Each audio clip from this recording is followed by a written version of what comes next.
Hello friends, smile of ചാച്ചൻ്റെ പുതിയൊരു വീഡിയോയിലേക്ക് എല്ലാവർക്കും സ്വാഗതം. അപ്പോൾ ഞാൻ ആദ്യമായിട്ടാണ് വോയിസ് ഓവർ കൊടുത്തിട്ട് ഒരു വീഡിയോ ചെയ്യുന്നത്. അപ്പോൾ നമുക്ക് ഇന്ന് ചിക്കൻ കറിയും അതുപോലെ തന്നെ ഫ്രൈഡ് റൈസും ഉണ്ടാക്കാം. അപ്പോൾ ആദ്യം തന്നെ ഞാൻ ചിക്കൻ കറിക്കും അതുപോലെ തന്നെ ഫ്രൈഡ് റൈസിനൊക്കെ വേണ്ടിയിട്ടുള്ള ഉള്ളി അരിഞ്ഞുകൊണ്ടിരിക്കുകയാണ്. അപ്പോൾ ഞാൻ പൊതുവെ ഫ്രൈഡ് റൈസിൽ ഞാൻ ഇടുന്നത് ഉള്ളി, അതുപോലെ തന്നെ ക്യാരറ്റ്, അതുപോലെ തന്നെ ബീൻസ്, ഗ്രീൻ പീസൊക്കെയാണ് ഞാൻ ഇടാറുള്ളത്.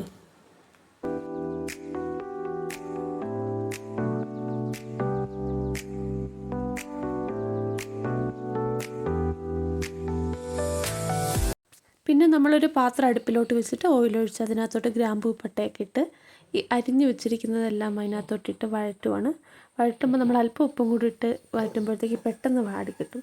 എണ്ണയിലിട്ട് നന്നായിട്ട് വഴറ്റ് വരുമ്പോഴത്തേക്കും നമ്മൾ എടുത്തിരിക്കുന്ന അരിയുടെ ഇരട്ടിക്ക് വെള്ളം വെച്ച് അത് തിളയ്ക്കുമ്പോഴത്തേക്കും അതിനോട്ട് നമ്മൾ നേരത്തെ വെള്ളത്തിലിട്ട് വെച്ചിരുന്ന ഗ്രീൻ പീസ് ചേർത്ത് വെള്ളം തിളയ്ക്കുമ്പോഴത്തേക്കും നമ്മൾ അരി കഴുകിയിട്ട് വെള്ളത്തിന് ആവശ്യത്തിനുള്ള ഉപ്പ് ചേർത്ത് നമ്മൾ ഈ കുക്കർ അടച്ചു വെച്ചിട്ട് ചെറിയ തീയിൽ ഒരു വിസിലടിക്കും. അപ്പോൾ ഞാനിപ്പോൾ എടുത്തേക്കുന്നത് ജീരകശാല അരിയാണ്.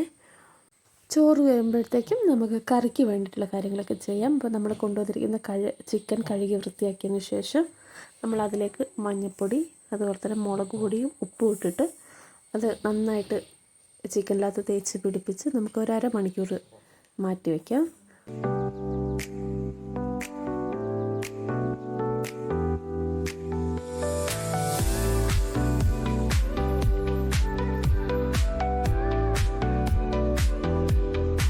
അപ്പോഴേക്കും നമുക്ക് ചിക്കൻ കറിക്ക് ആവശ്യമായിട്ടുള്ള വെളുത്തുള്ളി, ഇഞ്ചി, പച്ചമുളകൊക്കെ അരിഞ്ഞ് വയ്ക്കുക. അപ്പം എനിക്ക് ഉള്ളി കുറച്ച് കുറവായിരുന്നു, അപ്പം ഞാൻ കുറച്ചുകൂടെ സവാള അരിയാണ്. പിന്നെ നമുക്കൊരു പാത്രം അടുപ്പിൽ വെച്ച് അതിലോട്ട് വെളിച്ചെണ്ണ ഒഴിച്ച് അതുപോലെ തന്നെ അരിഞ്ഞ് വെച്ചിരിക്കുന്ന വെളുത്തുള്ളി, ഇഞ്ചി, സവാള, പച്ചമുളകൊക്കെ ഇട്ട് നന്നായിട്ട് വഴറ്റിയെടുക്കുക.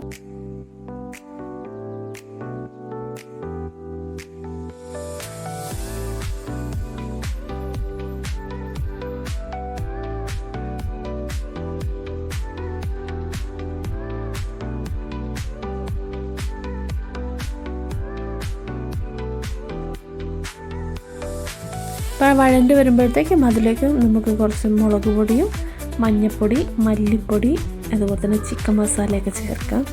അപ്പോൾ നമുക്ക് നേരത്തെ നമ്മൾ കുറച്ച് മുളക് പൊടിയും മഞ്ഞൾപ്പൊടിയൊക്കെ ഇട്ടിട്ടുണ്ടായിരുന്നല്ലോ. നമുക്ക് നല്ല എരിവിനാവശ്യമായിട്ടുള്ള മുളക് പൊടിയും മഞ്ഞൾപ്പൊടിയും മല്ലിപ്പൊടി, ചിക്കൻ മസാല ഇതൊക്കെ ചേർത്ത് നന്നായിട്ട് വഴറ്റിയതിന് ശേഷം അതിൻ്റെ പച്ചമണമൊക്കെ പോയി വരുമ്പോഴത്തേക്കും അതിൽ അല്പം വെള്ളം ഒഴിച്ച് അടച്ച് വെച്ച് അതിനുപ്പ് പാകമായിട്ട് ആ വെള്ളം തിളയ്ക്കുമ്പോഴത്തേക്കും നമുക്ക് നേരത്തെ നമ്മൾ എടുത്ത് വെച്ചിരിക്കുന്ന ചിക്കൻ ഇതിനകത്തോട്ട് ചേർക്കാം. ഞാൻ കുക്കറിലാണ് വെച്ചേക്കുന്നത്. ഈ ചിക്കൻ ചേർത്ത് ഒരു തിള വരുമ്പോഴത്തേക്കും നമ്മൾ കുക്കർ അടച്ച് ഒരു 3-4 വിസിലാകുമ്പോഴത്തേക്കും നമുക്ക് ചിക്കൻ കറി പാകമായിട്ടുണ്ടാകും.